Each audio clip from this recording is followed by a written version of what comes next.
रहमानिर्रहीम सल्लल्लाहु अलैहि वसल्लम। जी तो डियर स्टूडेंट्स, यूनिट नंबर 1 की रिव्यू एक्सरसाइज है जिसका आज हम क्वेश्चन नंबर 8 कर रहे हैं। देखें इसमें क्या कह रहे हैं। तो कह रहे हैं the sum of 3 consecutive odd integers, यानी कि कंसेक्टिव मतलब एक के बाद आने वाले, यानी कि एक नंबर है ना तो उसके बाद जो अगला नंबर आए फिर उससे अगला नंबर, उन्हें बोलते हैं कंसेक्टिव। ऑड इंटीजर्स है, ऑड इंटीजर्स वो होते हैं जिनके पेयर नहीं बनते, जो 2 पे डिवाइड नहीं होते। ठीक है, जैसे हमारे पास 1, 3, 5, 7 ये ऑड इंटीजर्स हैं क्योंकि ये पेयर की सूरत में कभी भी नहीं आते। अच्छा, हमें जो क्वेश्चन में कह रहे हैं the sum of 3 consecutive odd integers is 51। आपके पास 3 ऑड इंटीजर हैं जिनका सम 51 है। फाइंड द 3 इंटीजर्स, तो हमने वो तीनों इंटीजर्स फाइंड करने हैं कौन से हैं। तो आपने जो सोल्यूशन है उसमें लिखना है सपोज दैट, फर्ज किया, ठीक है, सपोज दैट हमारे पास जो फर्स्ट ऑड इंटीजर है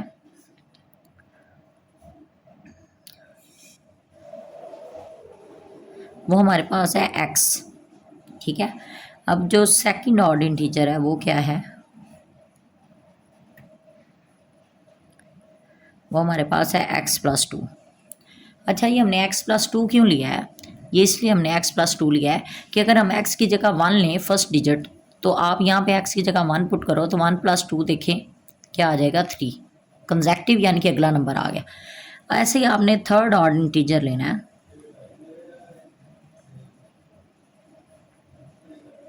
जो है x+4।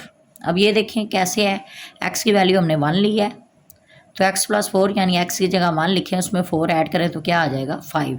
तो बेसिकली ये 1 उसके बाद 3 और 5 यानी कि ये तीनों ऑड इंटीजर्स कंसेक्टिव एक के बाद आने वाले हमारे पास आ गए हैं। ठीक है, इसलिए आपने इन्हें सपोज करना है।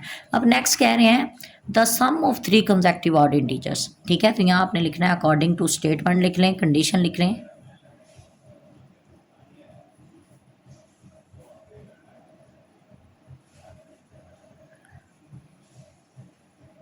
कंडीशन में क्या कह रहे हैं, सम है यानी कि आपने ऐड करना है। 3 ऑड इंटीजर्स हैं, तीनों को ऐड करना है, x+2 प्लस x+4, और वो किसके इक्वल है 51 के। ठीक है, तो इसे अगर आप सॉल्व करें तो ये हमारे पास क्या होगा, ये 1x 2x और 3x, ये आ गया 3x प्लस, यानी कि जो आपके पास वेरिएबल आ रहे हैं उन्हें आपने इकट्ठा कर लिया, जो आपके पास कांस्टेंट आ रहे हैं उन्हें इकट्ठा कर लें तो 4+2 क्या आ गया 6 इक्वल किसके आ गया 51 के। तो 3x इधर ही रहने दें, ये +6 है, इधर आके क्या हो जाएगा -6। 51 में 6 निकालें, बाकी हमारे पास क्या आता है 45। ठीक है, तो 3x इक्वल किसके आ गया 45 के। अब x को इधर ही रहने दें, 3 मल्टीप्लाई हो रहा है तो इधर आके क्या होगा डिवाइड, इसे डिवाइड करें, 3 1 जा 3, 3 1 जा 3, 4 में 3 बाकी 1, ये इसके साथ लिखे तो 15 बन गया, और 3 5 जा 15, तो x की वैल्यू हमारे पास बेसिकली क्या आ गई 15। ठीक है, आगे आपने सॉल्व करना है। तो देखें अब है फर्स्ट जो ऑड इंटीजर्स x 15 आ गया, अब सेकंड वो आ गया x+2 होता है यानी कि 15+2, तो वो क्या आ गया 17। इसके बाद ऐसे ही थर्ड इंटीजर क्या होगा x+4 यानी कि 15+4, तो वो क्या आ गया 19। तो देखिए ज़रा, ये हमारे पास ऑड नंबर आए हैं, ये पेयर्स की सूरत में नहीं हो सकते। ठीक है, इनके जोड़े नहीं बन सकते, ये रिक्वायर्ड आंसर है। Thank you. इसके बाद हमारे पास है क्वेश्चन नंबर 9, जिसमें क्या दिया हुआ है, कह रहे हैं Abdullah picked up 96 balls and place them into 2 buckets. Abdullah के पास टोटल 96 बॉल्स हैं और वो उन्हें 2 बकेट्स हैं, 2 टोकरियां हैं जिनमें रखता है। कह रहे हैं 1 bucket has 28 more balls than the other bucket. एक टोकरी में दूसरी की निस्बत 28% ज़्यादा बालें हैं। How many balls were in each bucket, तो आपने बताना है कि हर बकेट में कितनी बॉल्स हैं। तो फर्स्ट तो आप लिखेंगे टोटल बॉल्स कितनी है 96। ठीक है, इसके बाद है बॉल्स इन फर्स्ट बकेट, वो हमने सपोज किया हमारे पास x हैं, ठीक है, यहाँ आप सपोज लिख सकते हैं, suppose that balls in first bucket, balls in second bucket।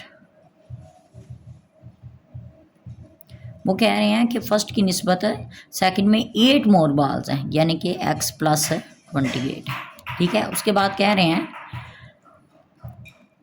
More balls than the other, how many balls were in each bucket. तो आपने बताना है कि हर बॉल में, हर बकेट में कितनी बॉल्स हैं। तो यहाँ आपने लिखना है according to condition,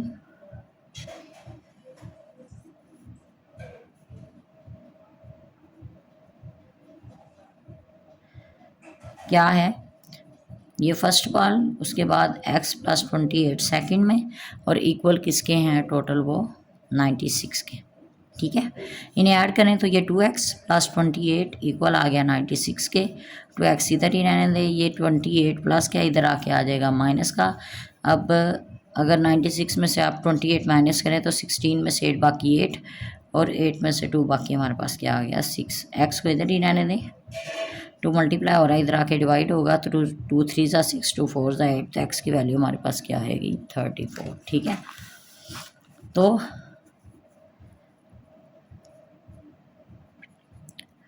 balls in first bucket 28 और balls in second bucket x plus 28 यानी कि 34 प्लस 28, तो ये हमारे पास आ गया 62। ठीक है, which is our required answer.